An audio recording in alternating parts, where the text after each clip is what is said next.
Welcome to the recently rebranded the Becoming Sovereign podcast. And today, my guest is one of our partners, a company we love doing business with because they really do believe in the sovereign mindset.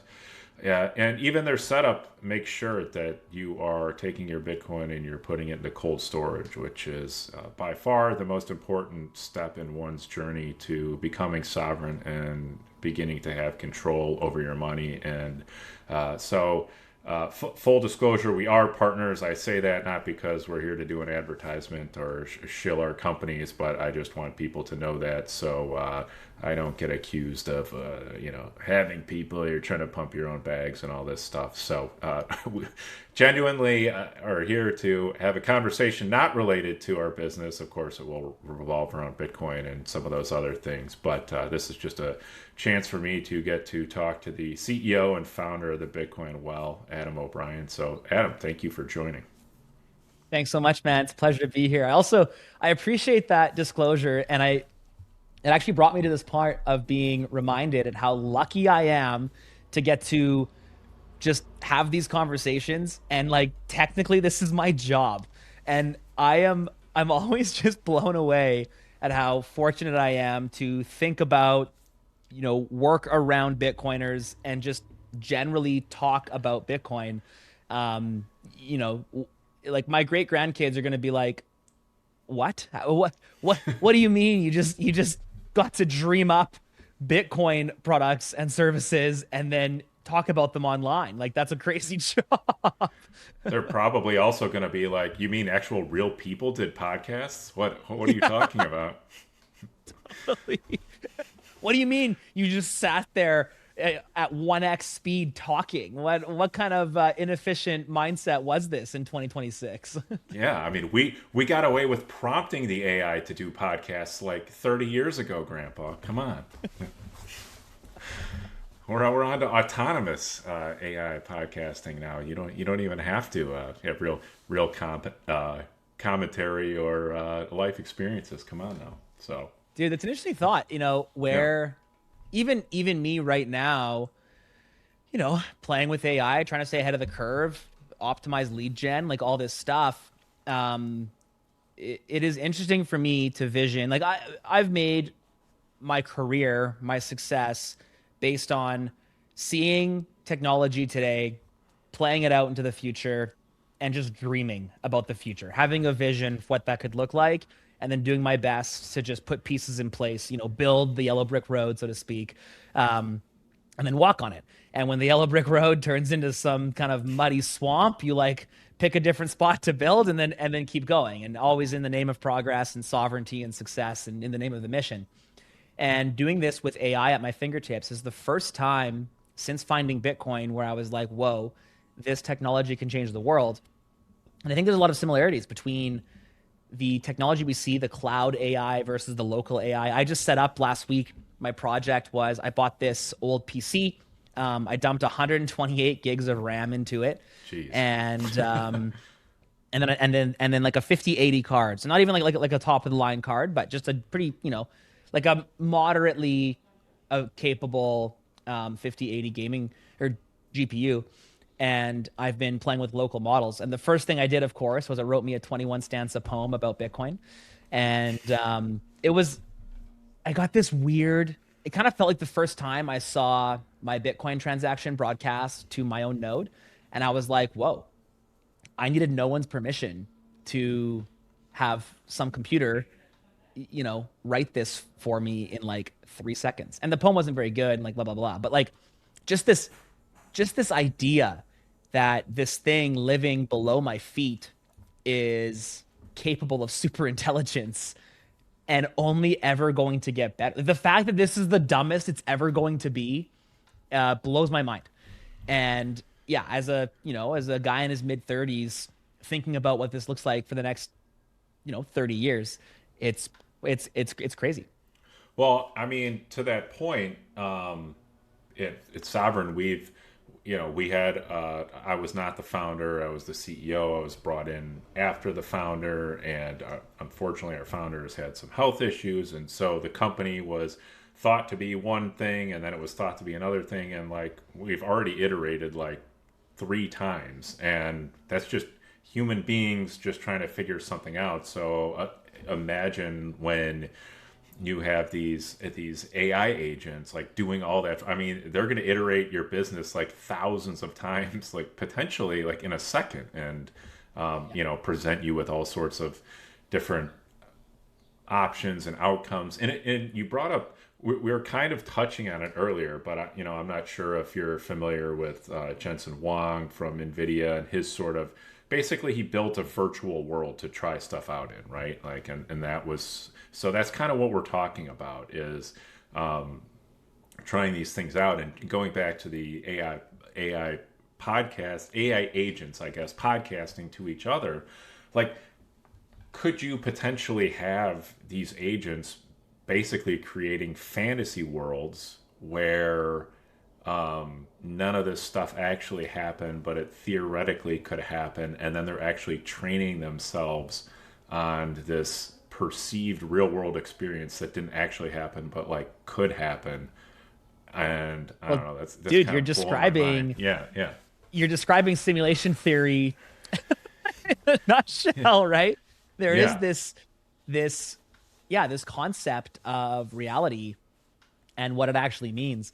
Do you know who Scott Deedles is? Have you heard of? yeah. I do. I've He's a Bitcoiner author.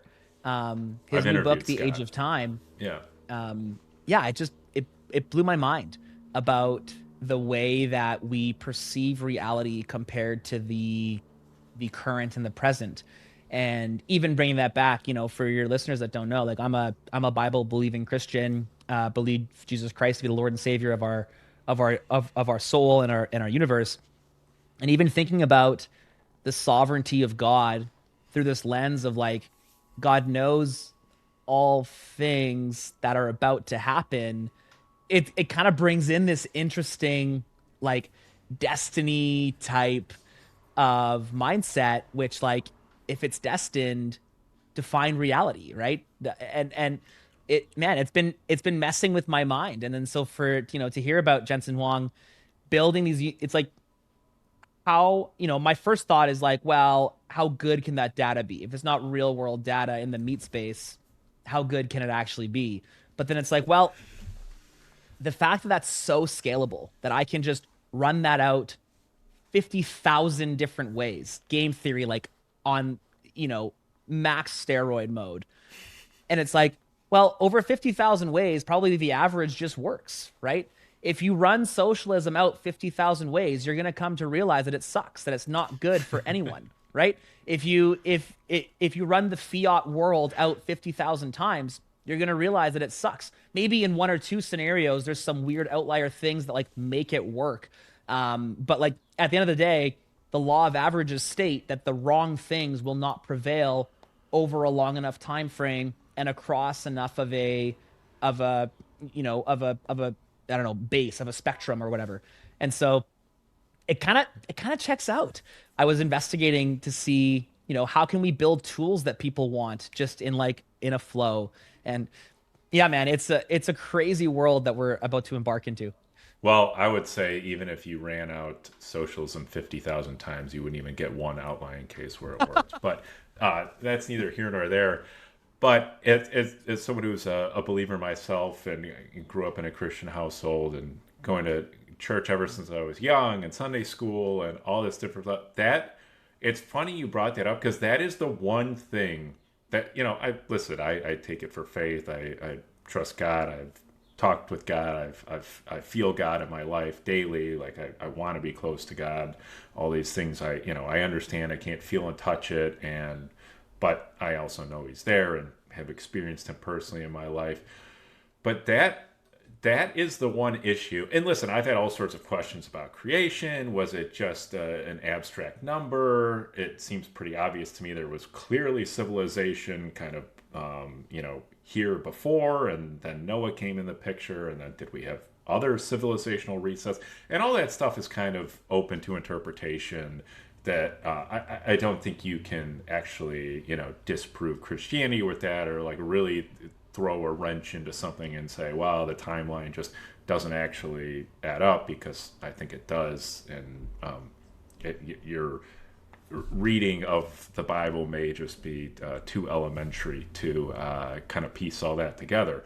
But the one thing that really, as a Christian, that my whole life I've like struggled to come to a good answer with is that issue that if God is knows what's going to happen, then how is that not predeterministic, like Calvinism, basically? Yeah. How is that? And I've never, I've gone back and forth on it. And of course, God gave us free will. That's why he had to destroy us, because he was so disgusted with what we came up with. And that's why the earth needed to be flooded, because we had concocted such evil and such terrible cultures and gods other than him, and all this kind of stuff. And so I get to that point, and then I say, but he had to have known he was going to destroy the earth, right? So, like, did he just want to see if he could be proven wrong, or that's definitely one of those sticking points. I've never been Well, able there's to this quite square. there is Yeah, there's this interesting concept though of and again, I'm of course just theorizing. yeah, But it's like he also knows the end. And here's, I think, like what you just touched on is actually so important. I've been thinking about this for the last few months. This idea that the earth is like billions of years from an accident is actually quite dangerous to think about from a Christian's perspective, because you lose the concept of there actually being an end.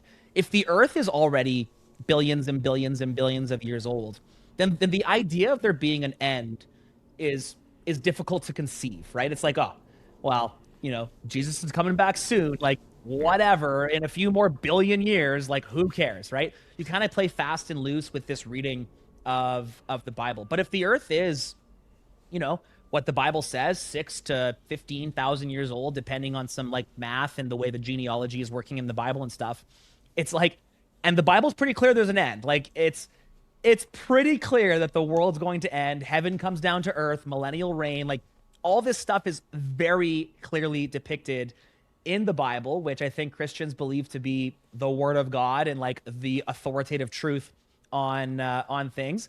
And so this concept of playing fast and loose with our timelines kind of gets us a little bit messed up in the head. But then the idea that God knew and knows there is an end. He's kind of got the end game in mind. Like I put my family through pain all the time in order to achieve the next step, right? Bitcoiners are pros at this. We sell our freaking chairs to stack sats for our last name. Like we understand present pain in order to live a better future.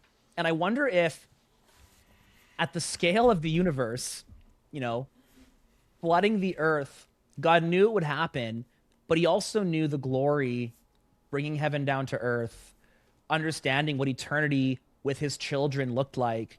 Like, I'm frankly quite happy for yours and my sake that that happened, because I know that I get to go spend eternity with my creator.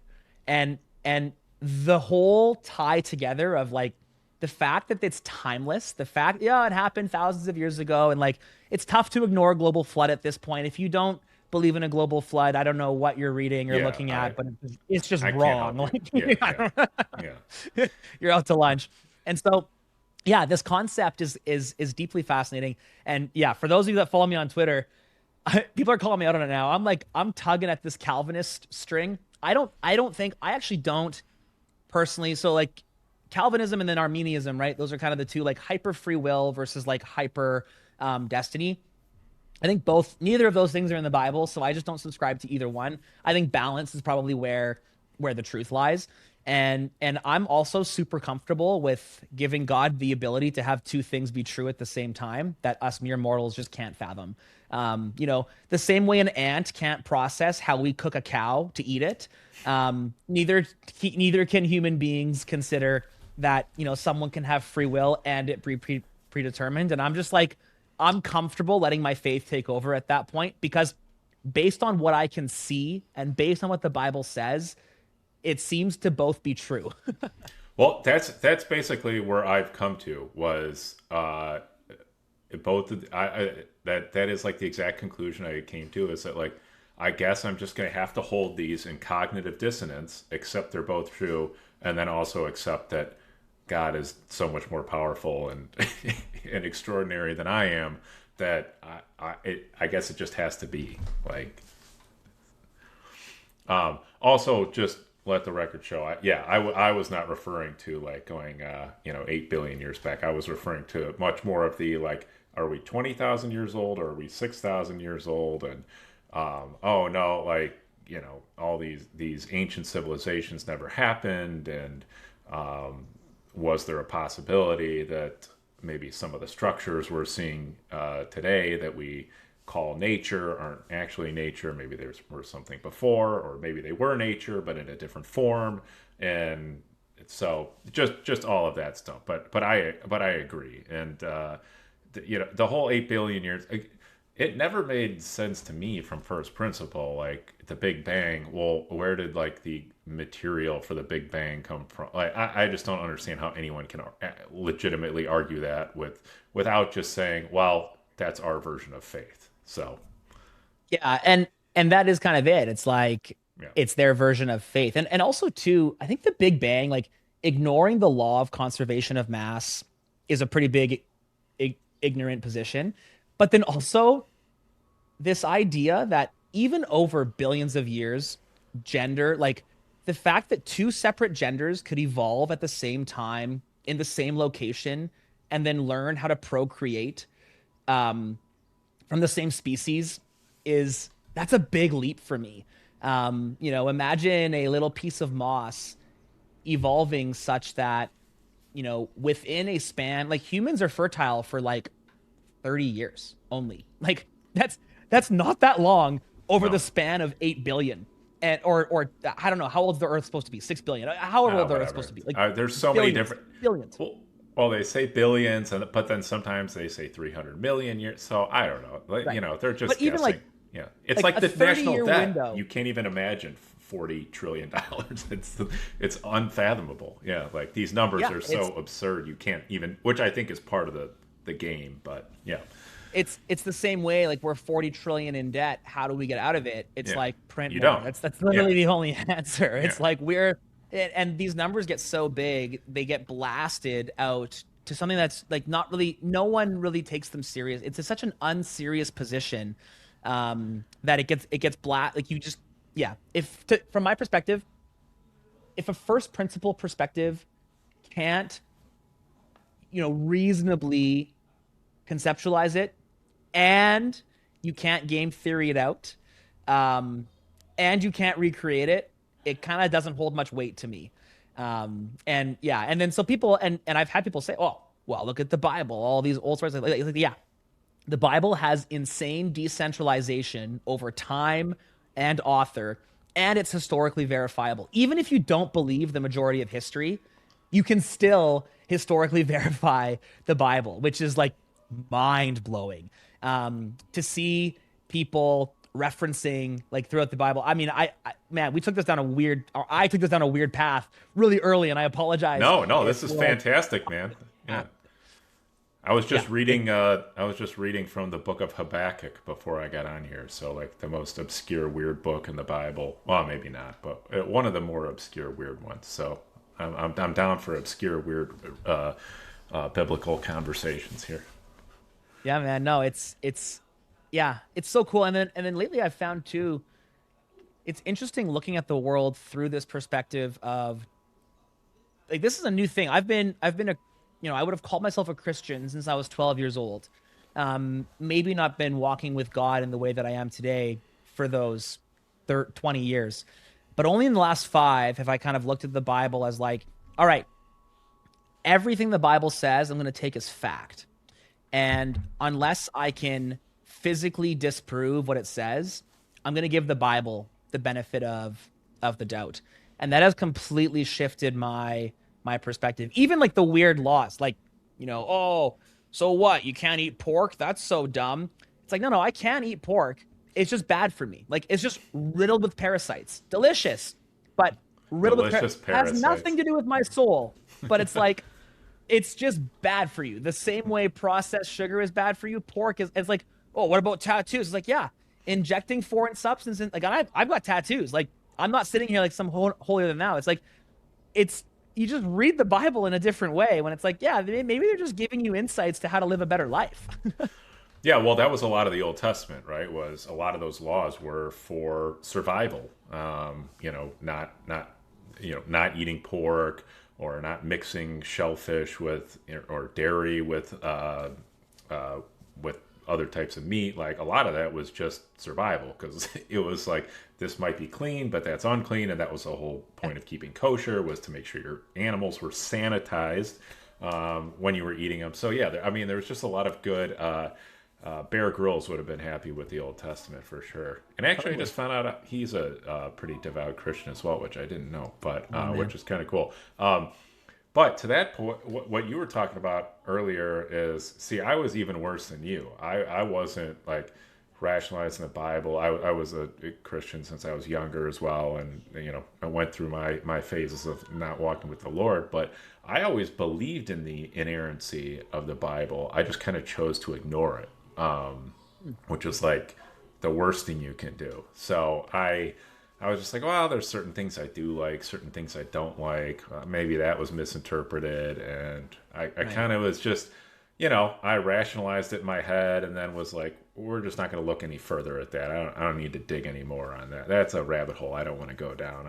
I've got my rationalizing answer for that one, and kind of went through my life that way. And I would say, yeah, probably 6, 7 years ago, yeah, I started to be like, man, if I believe in this, I was actually talking to a couple Bitcoiners at the conference about this.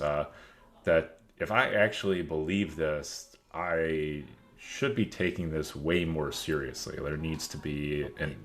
an air of seriousness, and it's kind of the same thing with Bitcoin too. It kind of forces you to take things seriously. Like if you do believe that this is the money of the future, that this is the best savings technology, this is the way you preserve your wealth into the future. It's like, oh, I really really need to take this seriously. And man, so much of our culture and society is really to get us to not take things seriously, like to not take relationships seriously, to not take hard work or being your best. A lot of fun is made at like the hardworking guy who cares about his job. It's like way better to be the person skating by doing nothing. And there's like a whole TV show, The Office, which is hilarious. Don't get me wrong, and it's a great show, but it was dedicated to just sort of the lack of seriousness of life, what you're doing. And it's a lot of nihilism Yeah. that our society has created, and getting yourself to come out of that and start taking things seriously while still enjoying life and being funny and having a sense of Yeah. humor, and not turning into the crazy stoic old person that you haven't seen smile in a decade is Yeah, man. Well, I think the Bible is pretty clear that we are created to be joyful. And like I 100%. think the most picturesque example of that, something my wife said, like, I don't know, a few months ago, we were kind of just chatting, whatever. She's like, you know how I know that God loves us is because he made food delicious. Like he made like how good is a fresh mango off the tree, after like just this incredible ribeye grilled, over a flame. Like how good is it that just natural things that grow that we just, loosely prepare are so delicious. And it's like that, I don't know that any other species gets pleasure. Like my dog eats kibble. That can't be like incredibly enjoyable, right? Same And its thing own poop. forever. Yeah. And its own poop, right? So Yeah. it's like Yeah. clearly there's not much of a filter there for what you're looking Yeah. to enjoy. But human beings get this immense pleasure out of just the foods that we get to consume, and that also nourish our body. That's just amazing. And so when you take this attitude into like, oh, I get to enjoy the earth, then you kind of have to, I don't know, in my opinion, you're mandated to investigate the world through that lens and pursue joyful things that are also good for your eternal soul. And I think that nihilism you touched on is incredibly intentional, glorifying, it's like part of the lie, right? It's Hmm. part of the point of disproving the Bible. Oh, the earth is 8 billion years old. Don't worry about it. The next generation will pick it up. Oh, the money sucks. You can't possibly hold your own keys. You're too much of an idiot to do that. Just give it to Coinbase. Just give it to Sailor. They'll sort it out. Oh, no, no, no. Don't worry that all your AI tokens are running through one of two companies. That's all good. All that data, no problem. The Pokemon Go phenom of like 3D mapping the world, all the face scanning, all this stuff. I was like, no, no, no, don't worry about it, you guys. We're looking after you. Plus, you don't really matter because you're just this tiny little speck in this big, massive world that's just here by an accident and you have no purpose. But then when you take the alternate point of view of like, you are here out of just a few, like 1,000 years, you have a very clear purpose. You are loved by the creator, by the God, by the being, the divine being that made you.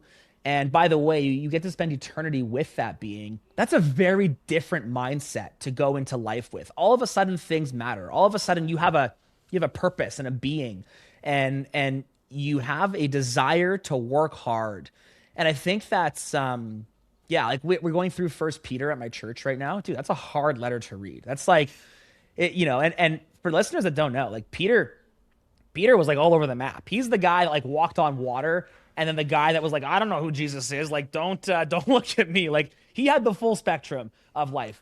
And And then then he's was the hanged guy that got upside down yeah, he was for crucified yeah, upside down because yeah, he didn't think himself as worthy yeah. to die the same way as Jesus. He's the guy that just got like tortured and beaten in like this high priest environment, and then was like, wow, I can't believe I just got to be, beaten in the name of Jesus. Like, how lucky am I? How cool is it that I get that honor? Like, that's the kind of guy that he is. And so you can imagine the kind of stuff that's going through, like he's on another level of being able to pursue the mission and like die for the mission.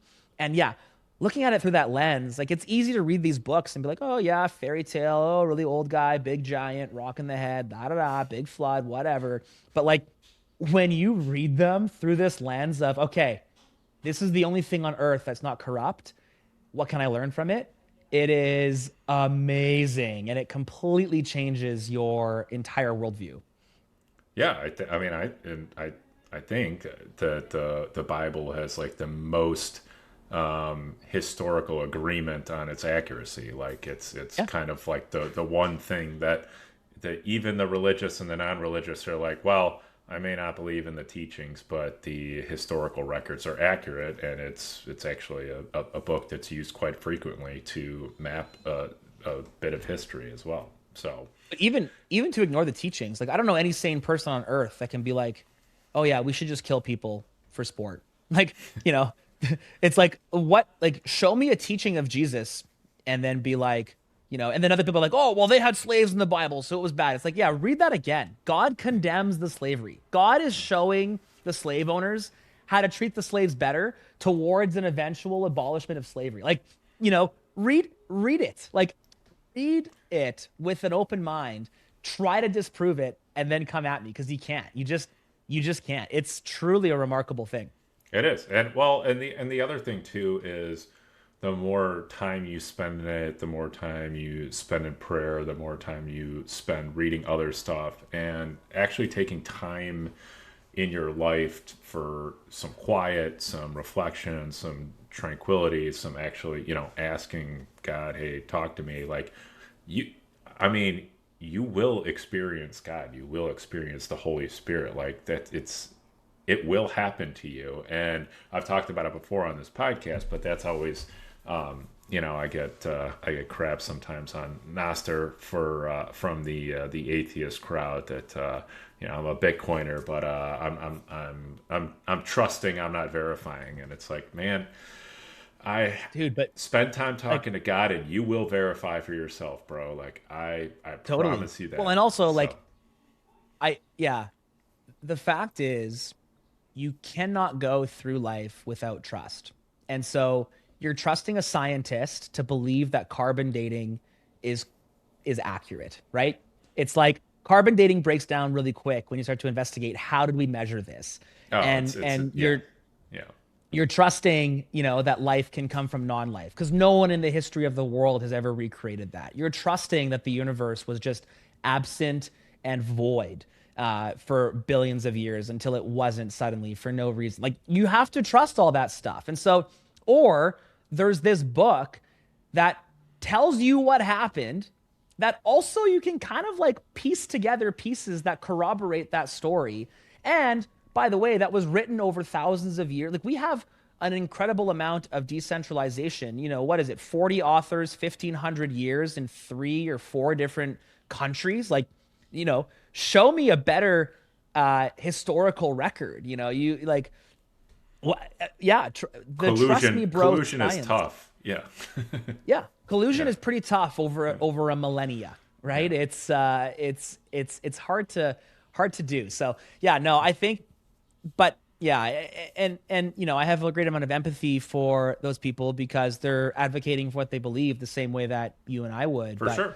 I really do hope for a world where our beliefs get to be fluid based on evidence and that we're actually open to certain evidence. It makes me quite sad. And this is, I think, one of the biggest problems that Bitcoin has is that we have a bunch of preconceived notion for what an investment needs to be, for what money is, for the way the world works.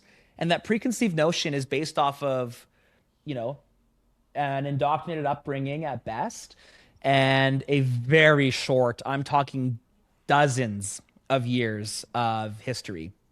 And if we all just figured we wanted to look at things through a objective third party, I'm comfortable questioning things, and we weren't ridiculed for those beliefs, I think we'd have better conversations. Well, I People all think the that's time. I Go think ahead. that's a huge part of the problem with the Yeah. state-sponsored school is when you have authority figures declaring something to be true, you're training kids while they're young to basically say, "We told you this is true. It's true." And anyone who doesn't accept it as true is crazy, and that there's almost like a scarlet letter attached to sort of saying, well, hey, maybe what if that wasn't true, or like what if it Yeah. was different? My I'd say probably the biggest awakening I had in my life to a complete 180 of worldviews on things was World War II. And listen, a lot of the stuff I was told in school wasn't false per se. Like, okay, yes, Hitler did invade Poland in 1939, and then that brought the Russians into the war, and like, yeah, okay, like that stuff happened. Yes, Winston Churchill was the leader of Britain. Yes, Britain prevailed on the Allied side. Like that stuff was all true, and then America came in and saved the day. And Hitler was evil, and the Axis power, Benito Mussolini, and Emperor Hirohito were all evil. Like, yeah, there's lots of elements of truth that those were bad dudes doing bad things to their people and other groups of people, and that's all true. But it's like there is so much more to the story. It's so much more gray area, and we, the United States, maybe the soldiers went in, and did we even need to be there? And oh, we kind of made this war happen given the financing we were doing during the 1930s that led up to this, that probably never would have happened if we like didn't give a bunch of money and industry to the guy running Germany and all this other kind of stuff. So, and then it's like, then if you say World War II was a little more nuanced than like Hitler bad, USA good, rah rah rah. It's like, whoa, that's kooky talk, man. What are you can go burn a flag, or you get your Nazi armband, and Yeah. what are you doing here? And it's like everyone's been programmed to just be like, this is what happened, this is the way it is. If you get off the reservation a little bit, it's like you're getting hit with the stick. Well, it's the same. I mean, that same mindset, fast forward 80 years brought us down the COVID, the COVID debacle of like, no, no, no, wear your mask, don't visit people, stay in your home, And then in Canada, we've got, dude, in Canada, it's so bad. Old people actually opt to kill themselves. We are now seeing through the MAID program. We Yeah, are which we is are like the we are seeing, sickest acronym of all time. dude, it's terrible, man. And Dark. and and Yeah. and they have just opened it up to I think depression or like mentally ill. It's like, oh, you're so mentally ill that you are now you have the ability to in a silo call the government and they will kill you. That's the So dark. it's dude, it's so dark. And it's this, yeah, and at the surface it's dark, but when you start to dive into it, again, it goes back to this idea of removing God from the equation. In a godless, accidental society, honestly, who cares about your morals? Why do you even matter? And this is the messaging we are giving. And in Canadian schools, the MAID program is seen as a benefit to society. It is a helpful. We euthanize our pets. Why don't we euthanize our people? And it's like it's the same reason we don't put them on a leash and walk them around town. Like it's the same reason you wear clothing and you care about courting your girlfriend. Like when's the last time you saw a dog court its girlfriend before it mounted it and procreated? Like, humans are different, right? Human beings are different than animals. And the more that we get down this path of a godless, accidental society, the closer we get to, oh, we are just a bunch of curious animals and your morality is subjective. And it's gross, man. And I care very deeply that, and I don't find it surprising, honestly, that the Bitcoiners are the ones ushering in this next wave of like fundamentalism. And yeah, frankly, I think the overlap between Bible believing Christians and Bitcoiners is there's a big Venn diagram there, and yeah, I'm into that. Yeah, there 100% is. It's been great. It's been very cool, and I even just like the philosophical exercises of comparing things in the Bitcoin world to the biblical world as well. There's just so much crossover and so many parallels there. And maybe we'll get into that in a little bit, but I want to go back to the point you made about taking God out of society. And when you do that, ultimately narcissism reigns supreme, right? That you are the God now. You are the most important thing. You're not here to serve other people. You're not even here necessarily to have a family or pass down a legacy or anything, unless that's what you want to do, and then it is. But you have no responsibility to anyone else to your other than yourself. And ultimately, at the end of the day, suicide is just the ultimate form of narcissism.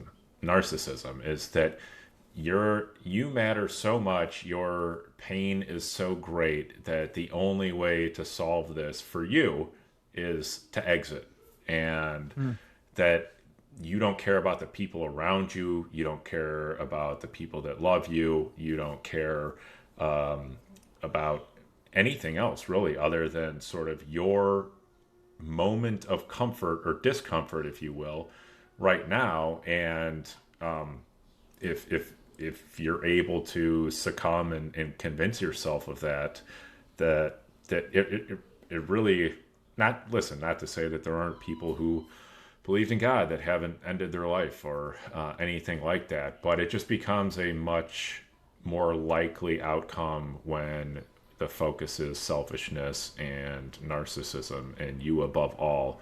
It just increases the amount of those situations that are going to happen. Yeah, I think those people that this is obviously a nuanced topic, and I think that it those types of thoughts and the ones that fall victim to suicide and to those types of thoughts, they have they've been tricked. They've believed the lie that they don't matter. And they've Yes. believed the lie that nothing can help them. And they've believed the lie that we're curious animals that are accidents. And they've believed the lie that nobody's in it for anyone other than themselves. And they've believed the lie that God didn't place them on earth. It's the same conversation as the abortion discussion. Believing the lie that human life is not directly appointed by God, and removing the responsibility of that life is a tragic thing. And then, it's easy for us to sit here and say that as people that don't suffer from those things, but I think it's also important to identify and to recognize that when you put God back into a society, you put back in this immense amount of optimism. You put in this idea of like, oh, you know, I didn't want to be pregnant as a teenager. This is going to be hard. And it's like, yep, it's going to be hard. What are you going to do? It's like, okay, I believe in a divine spiritual power living inside of me that is going to help me through it. Is it going to be hard? Yeah. Right. Oh, I'm not feeling good. I'm immensely depressed. Life is not worth living. What should I do? And it's like, you know, just this idea that the world has completely evaporated an all-loving God is tragic. And it's those lies, those little tiny lies along the way that allow people to get into this environment. And I feel so sad as a result. The people that, like, I've had loved ones fall victim to suicide, to abortion, to whatever it may look like. And yeah, I just always, in the same way that I feel bad for someone that has fallen victim to any other lie, I just can't help but feel like, man, it's those damn atheists that are causing this. Like, it's this idea that no one out there is for you, when in reality you have a creator who is for you. And that difference in mindset, that's just it. It's just the difference. Oh, I personally believe everything that's going on in the world that's been going on is a spiritual battle, and Yeah. I do think the people in charge who want extreme power. I'm not even talking about the people you see on the TV or elected No. officials. I'm talking about like the real power. The people who make Elon Musk's net worth look like pocket change. Those people, I do think there is a level of darkness and evil that they are trying to project onto the world. And they know that if they can get you to believe these lies, to accept this sort of godless society, this science uber alles type framing of the world, that you're much easier to control, that you're much less likely to stand up for things, to push back, to exercise your free will individually, because, like we were talking about at the beginning, well, if all this is inevitable, what am I going to do about it? What can I Totally. do about it? Where's my agency? And a society filled with darkness, nihilism, and evil is much more susceptible to all of that, and much more pliable, and much less likely to show up at your French countryside estate with the pitchforks and torches. So, Yeah, totally, man. And what's cool about that, so what you just said, it being a spiritual battle, that's like, it's actually prophesied. And just a little tidbit of well, I like have interesting. even way crazier thoughts about all this stuff, but Well, yeah, like I mean, I'm probably going in this direction right now, and depending on how far deep you want to get down, but like, the Bible describes, 200 fallen angels coming down from heaven, God basically evicting them from heaven. And here's a really interesting, things that make you go whom is NASA will confirm around 200 meteor sites that we can, confirm. And it's like, when you think of heaven as a real place and you think of angels actually being thrown down to earth out of heaven, and you think about there being 200 craters that NASA says are space rocks, and the Bible says, roughly that same amount of angels were like hurled out. Yeah, it gets cool, man. It gets interesting to think about the way the world is actually working.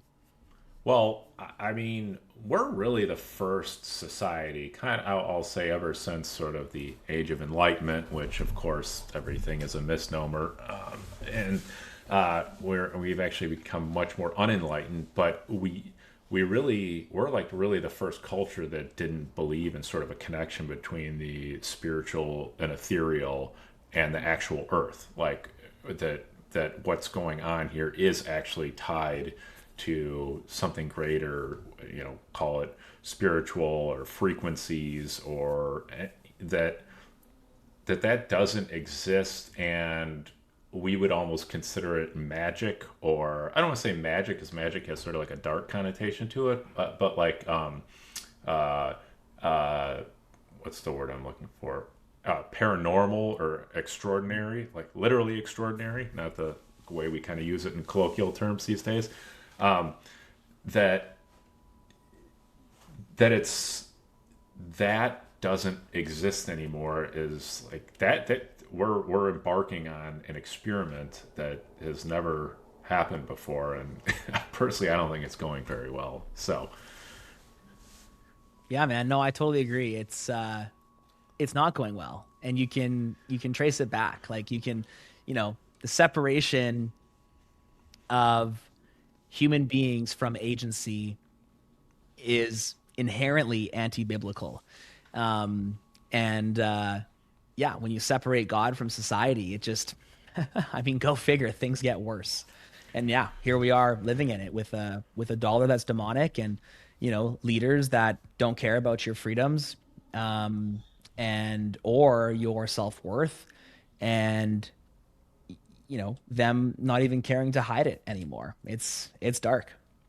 yeah, it's just in your face. I mean, we're legitimately at the point. What are you going to do about it? I mean, this president was elected to stop wars, and he just started a war completely unprovoked, completely insane. No economic, rational reason. I mean, I'm sure there's much darker things going on there, and of course, it's all a lie and a facade, and someone got. But it's like, yeah, I started a war with Iran. What are you going to do about it? Like it's just in your face, insane. And then, I mean, the Epstein file stuff. It's just, and I know you're in Canada, but I'm sure you see all this stuff in your neighbor Yeah, to no, the we've got the south same here. thing. We've got Yeah, our system is even, it has other interesting thing happening up here. It's our here's some recent Canadian history for your listeners. Our prime minister, who's like the equivalent of our president, he he was installed undemocratically because the current Liberal Party was doing so poorly, so bad. So he resigned. They popped another guy in there from Britain, like yeah, a actually a British UK banking citizen. stooge. Yeah, Yeah. yeah, A literal British central banker yeah. leaves England. Like he gets appointed, has to go back to England to move. Then he comes back to Canada, runs it, announces a few things, gets his numbers up. Then they have an election, and the thought was like, "Hey, I've done a couple good things over the last few months. Stick with me for a little while longer and see all the other great stuff I'm gonna do." And and like we fell for it. The Canadians fell for it, and yeah, it's yeah, man. Well, I don't know. It's a joke. we fell for it hard down here, man. Lots of Yeah. Bitcoiners too. I was a little disappointed, but it is what it is. It sounded good. It sounded nice, and it was just like.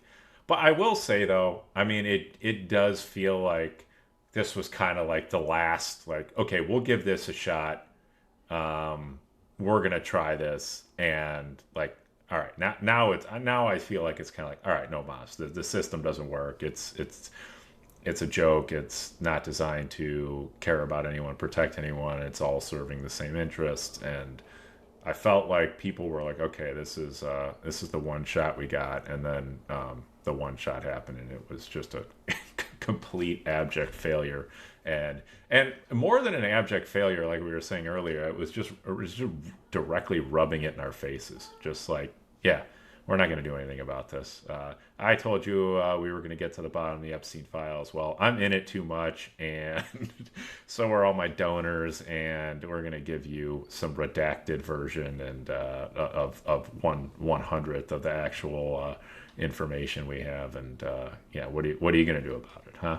Vote harder next time. Yeah.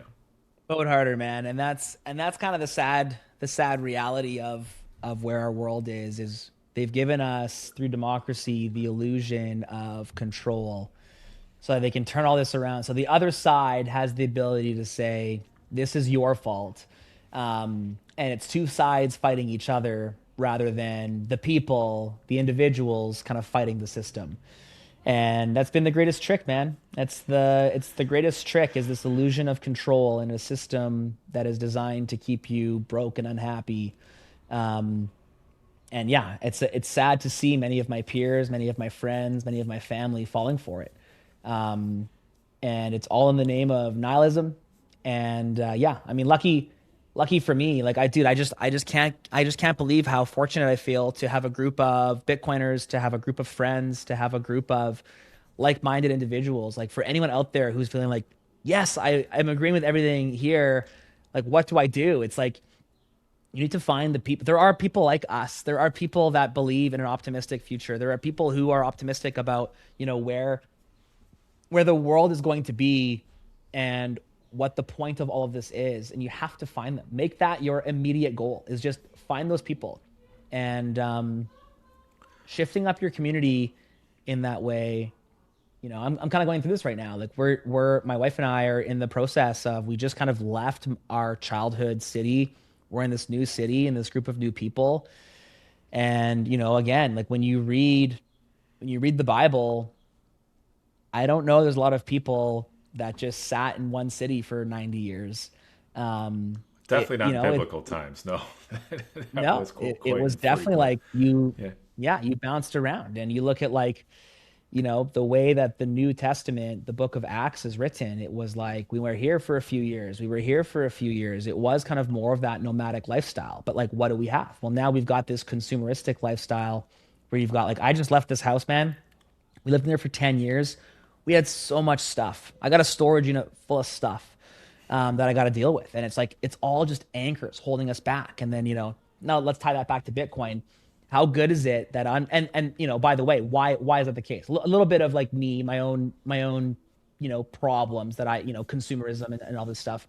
But then also when you earn money that is melting, that is going away, it's like just buy stuff, right? Stuff will give you joy. I just buy the things. And so you buy the thing and you have some fun, you get some dopamine, then it goes and sits on a shelf for a few years, and then you need to move. And this idea of moving becomes incredibly painful. And you contrast that to a Bitcoin standard where it's like, yo, your money is appreciating. You're maintaining, maybe even advancing your purchasing power if you forego the stuff. Well, now your life is lighter, right? Now you're able to be more nomadic. Now you're able to flee from a government that's going to persecute you. Like, dude, I own, like, a very fortunate guy. I own multiple properties, stuff all over the place, all this kind of stuff.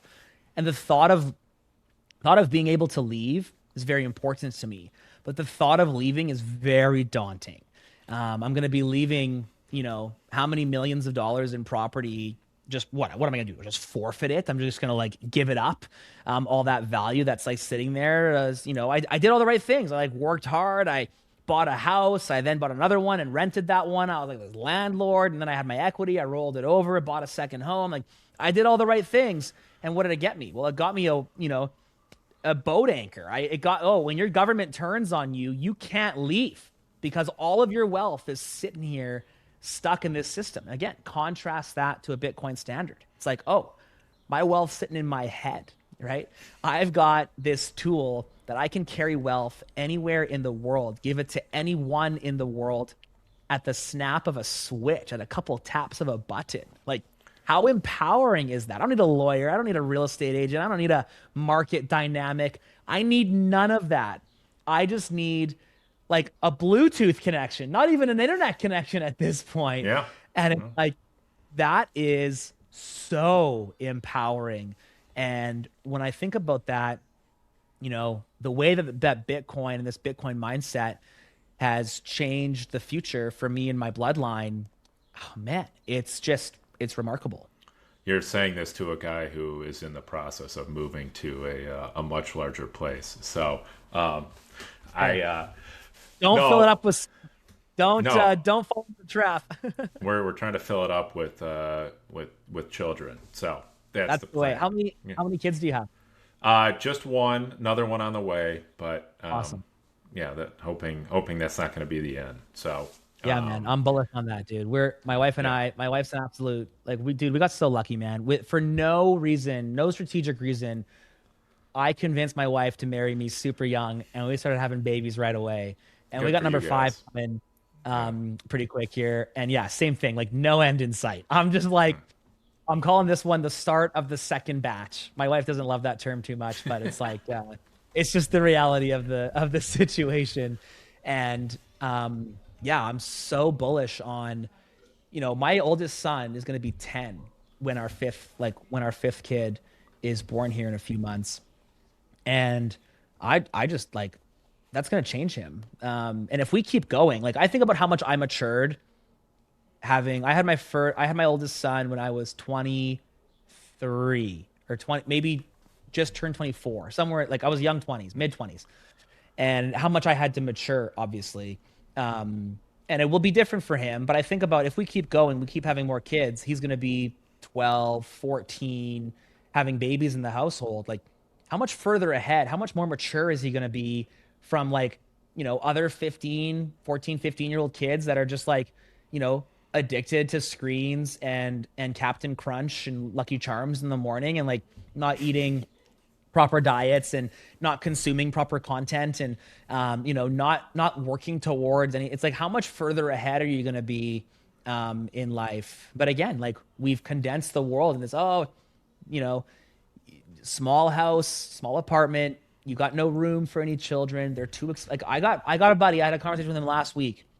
He's like, I'd love to have lots of kids. They're too expensive. I'm like, bro, that's a lie. They are lying to you. yeah, big You lie. have to A lie sacrifice. I fell for a while. So, Dude, and again, I feel the same way about that as I do about the yeah, people that that they get tricked about abortion and suicide. Like it's all just downstream of lies.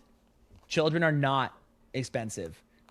They require sacrifice, as do all good things. yes, And yeah, they're I don't expensive. know. They're expensive in time and effort, but they are not expensive financially.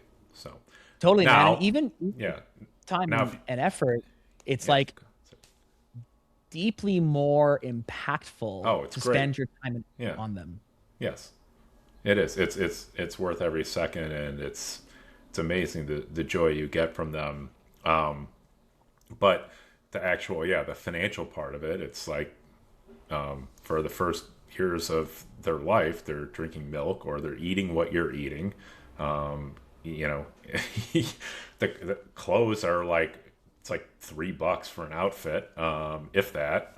They're they're cheap clothes, and not if you're sending them to daycare or Yeah. private pre-K at age 4, then sure they get expensive. But Well, and it's all part of this society, like this keep up with the Joneses, right? No, no, no. We got to have them in the hockey camp. We got to put them into this. They got to have the up and coming technology and they got to have the fancy shoes and all this stuff. And like, where are they learning about that stuff? Oh, well, they're on the playground. They're on the schoolyard where they're, being brought up by some other person. It's like, well, why is that? Well, because we need two incomes to afford this house that we want it to be in. It's like all of these misaligned incentives that the system has kind of brought into you is what's stripping you away from this like yeah just I found a lot of joy recently in simplifying my or making steps towards simplifying my life.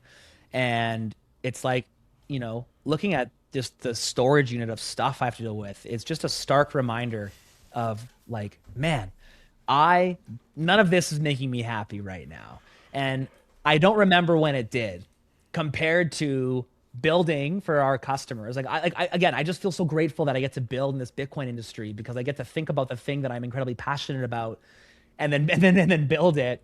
Being with my kids, like my eldest and I were golfing, once or twice a week. My young ones were like, I'm teaching them to golf. They're showing me their art. My oldest daughter was just had a main role in a play. She was like playing an Annie, and like all these little things that are just bringing me so much joy, that are Mhm. memories I'm taking with me, and that don't tie me to a government that is evil and trying to extract value from me.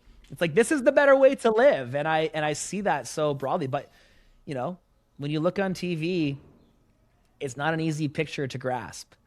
No, it's so much until you actually live it, until you're able to take yourself out of it too. I mean, I went through such a radical transformation. I've talked about it 800 times on here, but with my diet and food, everything, like over a decade ago, and cleared up all sorts of medical issues and stuff. But what was even better than that was just simplifying,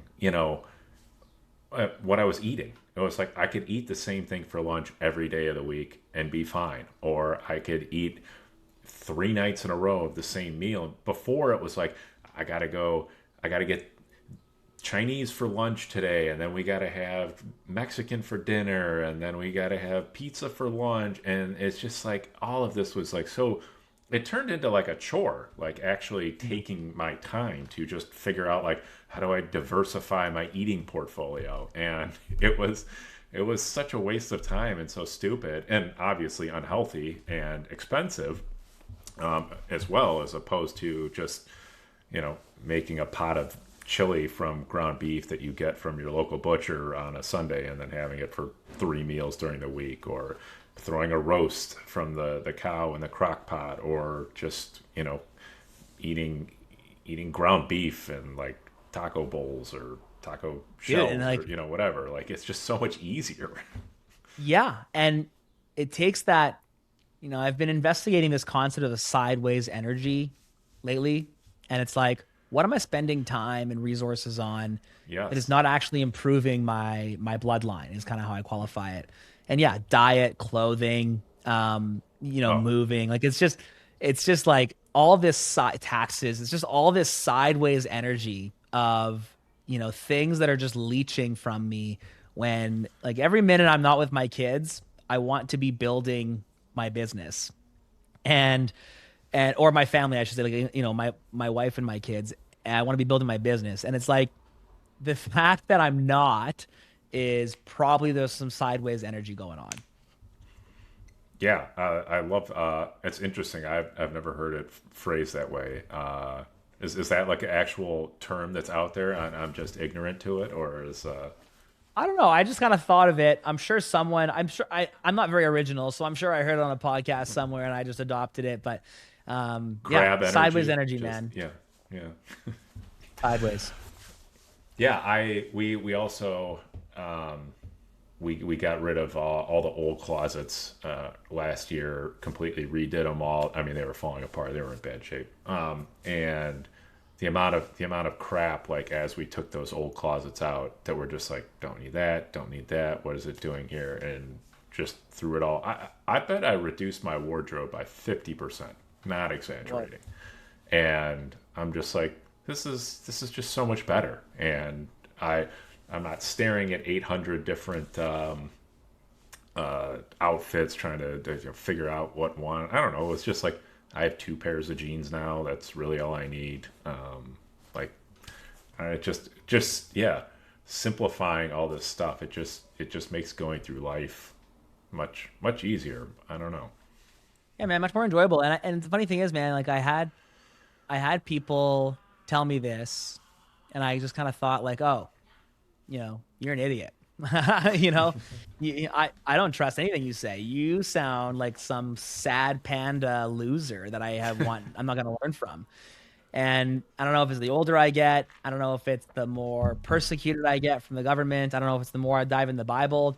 Something in me is like deeply craving this simplified life of just me and a pile of kids and my amazing wife and the Bitcoiners, just Yeah. just continuing to build in this way. I mean, that's basically we're getting this house kind of like this is we have our house and then we have our Bitcoin and then we have like our family and it's like everything we're going to be doing on this piece of property is like for Yeah. the family, and that's what it's going to be. And it's going to be a challenge to not fill it up with junk, but I'm going to try really really hard so that we don't end up in that space, and that we're actually the junk we do have is like it's actually functional, you know. Yes. So, if I'm gonna go spend money on something, get like a high end grill, or build an outdoor kitchen, stuff where like the family's gonna be able to be around there, and you're gonna have like summer nights out there and things like that. So, I'm gonna be taking ardent strides to make sure that's the case for sure. I love it, man. That's so good. It's so inspiring. Having useful things is deeply important, and then realizing that they're consumable against the stack helps you frame the way that you should spend. You know, yeah, you want something of quality that will work when you need it to, Yes. and but you don't need the luxury Yes. qual. And that's just like that balance is different for everyone. But that balance, I find the better I get at finding and striking that balance, the happier I am. Yeah. High quality, high utility. That's the Bingo. ratio you're looking for. So that number should be as low as possible. You want them, but I guess you could have very low quality and very low utility, and then that's still I got to work out I got to work out The the formula, ratios here. Yeah, yeah, whatever the formula to measure it is, whatever the indicator should be. the index. Yeah. Speaking of food, by the way, I had a thought earlier when we were talking, and I don't know, maybe this isn't novel, but it just came to me, and we were talking about nihilism and this idea of the world and the powers that be, for lack of a better term, trying to demoralize people and make them feel worthless and make them feel less. And then you were talking about how good just a steak is, or a mango off a tree, and it's like, yeah, these just natural things that I always joke with. I've said, like, if God wanted us to be vegans, our mouth wouldn't water when we see a slab of ribs. You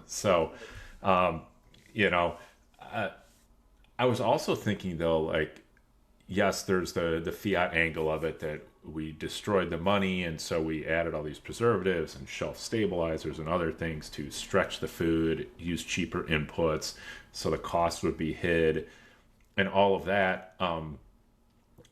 Yes, that was sort of the start, but the result of that is you actually become like addicted to this terrible food. Like, you actually want the junk. Your body has to have the Doritos. Your body has to have the McDonald's bun with 47 ingredients in it. And you get these like weird cravings where you're actually wanting like simulacrums of food over the actual real food itself. And it's almost like the exact same parallel to being demoralized into wanting like a fake version of the world, that it almost seems better. It seems better to get in your little bubble where you're taken care of and you're not actually experiencing life, because that's what your body's become accustomed to, and you're almost mentally wired to accept that and want that, as opposed to actual the real true joys of life, and the goodness and the richness of a grass-fed ribeye, and bowl of cherries that you picked out of your yard. Oh, dude, I couldn't agree more. And even for me, like I used to drive to work, get a bagel and like a tea or a Oh, bagel and a coffee at, a drive-through. I used to have a lunch was generally like a cheeseburger and fries from McDonald's or A&W. And I'll never forget, I stopped that for a month and I was like, I got to clean this up. Like, I'm just going to eat generally healthier, just less fast food. Go from two fast food meals a day to one. And in that transition, after the month, I was like, all right, I did it. Good job. Like, let's go. Went back to my old habits and I felt like garbage. And I was like, I couldn't figure out though, is this how I've always felt?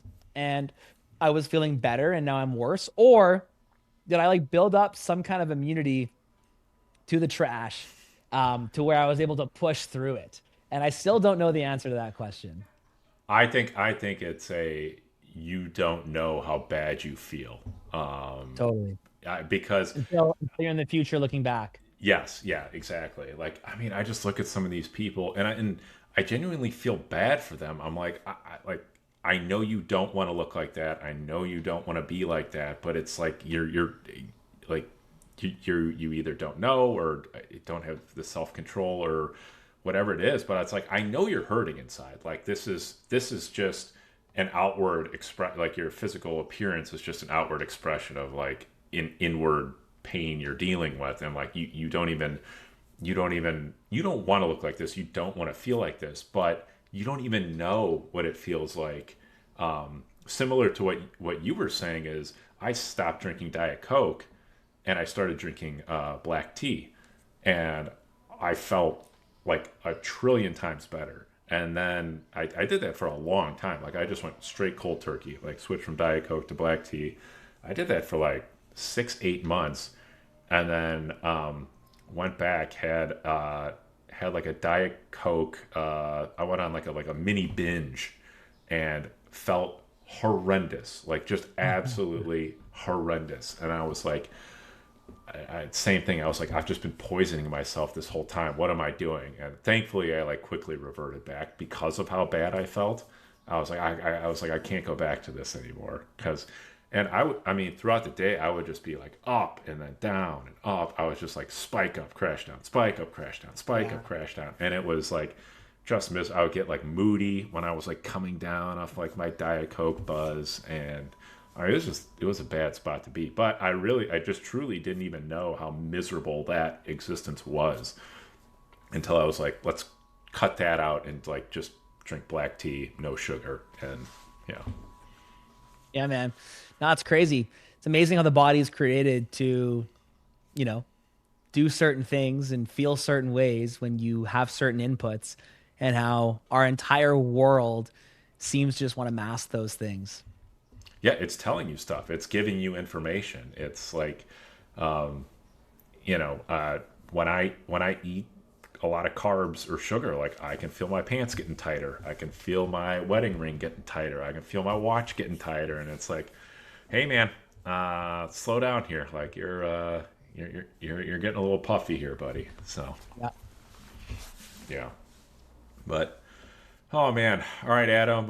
We've been going about like 75 minutes here. I mean, we could keep going. We really talked about like two topics, and so like three if you Have count to do it Bitcoin. again. But yeah, yeah, definitely. We're definitely gonna have to do this again, and we'll definitely get into some more stuff. So I appreciate your time today and coming on. Really enjoyed the conversation, and if for people that don't know, where can they find you? Yeah. At Adam O'Brien on Twitter is where most of my thoughts try to go from here to here. And so you can check that out. And then the Adam O'Brien show on YouTube, having conversations very similar to this, where I'm just generally curious. I'm super open to all ideas, and I just want people to pursue great lives. And so we kind of have conversations like that. We'll have to have you on there sometime. And yeah, I'd say definitely check that out.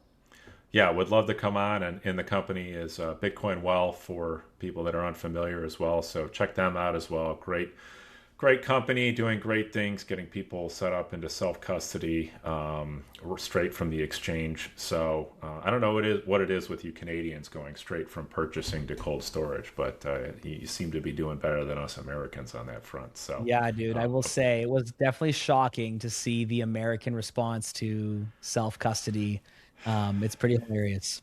it's a bit disheartening. I'm not going to lie, but that's just another challenge the Lord has put in front of us. So we'll we'll get people to be sovereign over their own money here, but before you know it. So One day. is what's that? I said One one day, day. I know. Well, he wins in the end. So whatever that looks like, maybe that means everyone's self custodying their Bitcoin, and then that's his signal to come back. Okay, okay, I got to go get humanity now. Yeah. But in all seriousness, thank you for listening. And this is the Becoming Sovereign podcast put on by Sovereign. I'm Brandon Karpeles. Best way to get a hold of us is at the website sovereign, SOVREIGN.io. And you can find me on Noster under my former NIM, now a very public account, Plebianon. And I look forward to talking to you next time. Adam, thank you so much for joining me today. Thanks, Brandon.